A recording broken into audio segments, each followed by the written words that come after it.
Well, hello there, YouTube, and welcome to a 32-degree Sunday, the 26th of November. It is 2 o'clock in the afternoon. Fog's never lifted, so I thought I'd come out here with my Mini 3 Pro and start the vlog this way, but as you can see, the fog is too thick.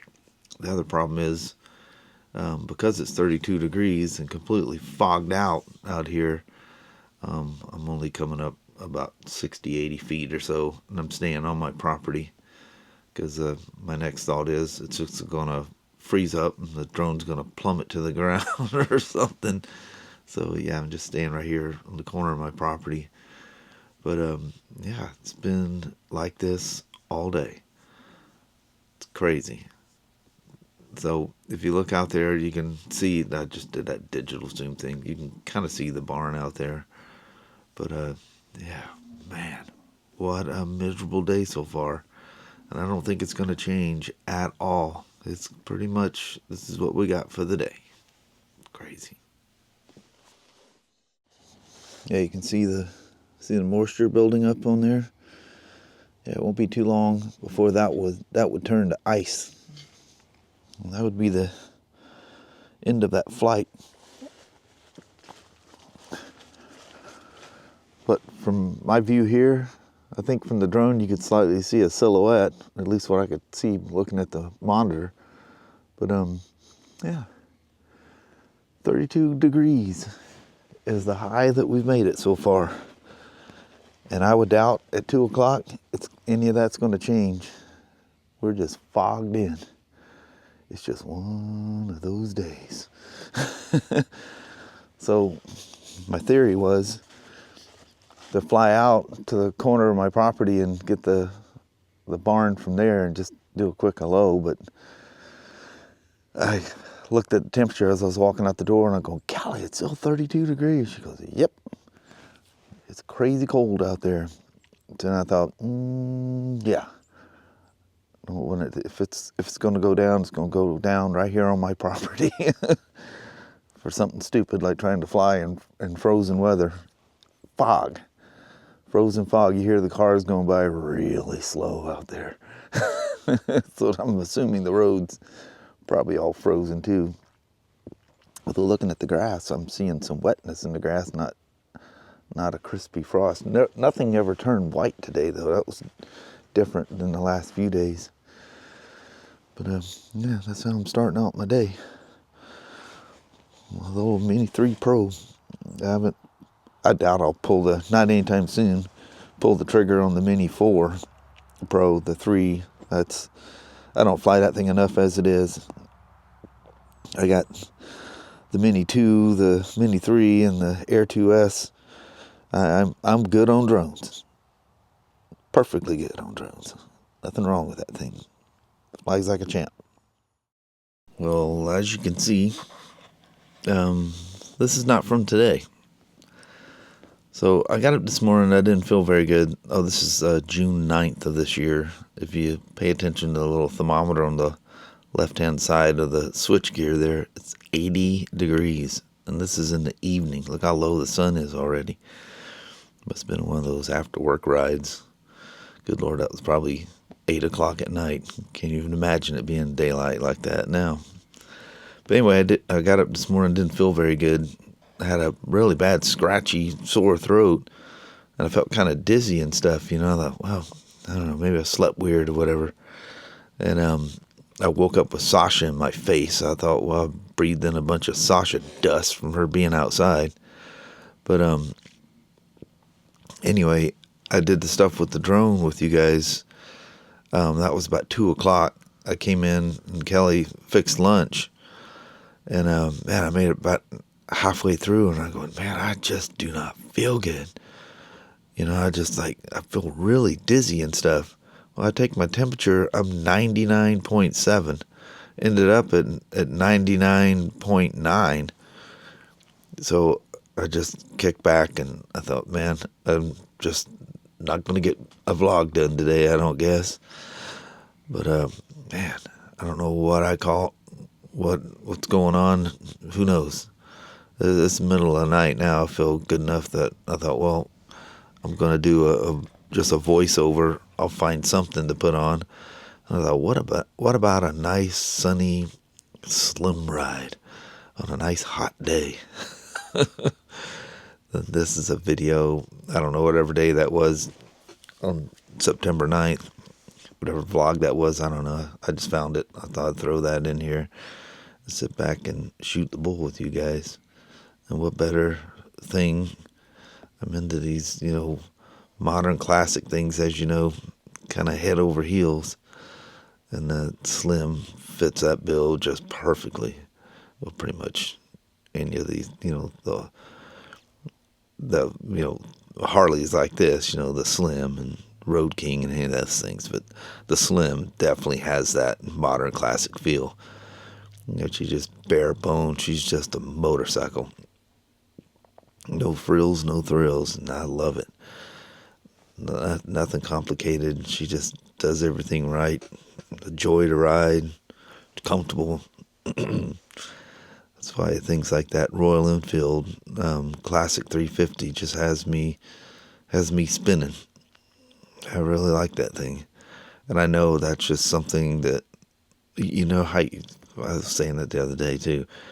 I don't know how experienced you guys are with motorcycles or not. But just if you've been around for a while, you just tend to know. I don't know. Maybe it's just a weird thing I do. I don't know. I've heard other people say the same thing, but it's like I keep saying that GT 650 and this Slim. Oddly enough, I never even rode it. I said I want it. I want it in the the black, the flat black, and kind of bought it. In fact, they didn't have one at the dealer. I bought it sight unseen. It came from whatever it is. I think it was a dealer in Oregon. But yeah, the first time I rode it was when I rode it home. Did exactly the same thing with that GT 650. Kelly, we were in there looking at Kelly's Himalayan, and I was walking around there, and I see that cafe-looking GT 650 Continental. I said, man, I'm done. So I made a deal with them for, bought both of them at the same time. And we loaded up Kelly's Himalayan. You remember I froze my butt off that day. I think it was like 37 degrees or something when I was going home. And on the Royal Enfield GT 650, it was quite cold. But I even had to stop and swap out gloves. I thought I was going to be brave and use something different. I think I started out with my 100% gloves, and man, but what's that little town? I don't remember. It's really close to Centralia. But anyway, stopped that little store and swapped out gloves and just sit there and warmed up for a little bit. Hands on the top of the valve cover there, and just like, oh well, yeah, let that heat get in them gloves. But man, look at this. You look back at these days, everything's all nice and green. It's warm. We were probably complaining it was hot. Of course, after you've gone through summer, like I'm looking at it there, it looks like about 82 degrees. Then it probably feels like a nice, cool spring afternoon. But anyway, that classic 350 is just one of those that I know I will deeply, deeply enjoy. The crazy thing is I get to look at watching videos. There is literally no end to the videos on that thing. And most of the videos, it's from the UK area, it's Scotland, England, all those guys, a lot of those guys, because that was Royal Enfield's origin was over there.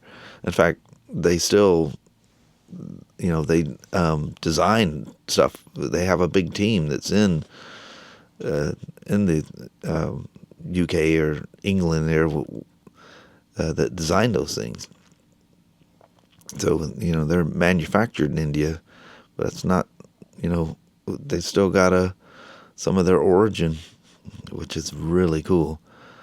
and how they're, I don't know, they're just doing everything right. If you look into Royal Enfield, for years and years and years, they just stamped out the same old, basically that old Bullet 500. There were some 350s mixed in there too, but, if they ain't broke, don't fix it.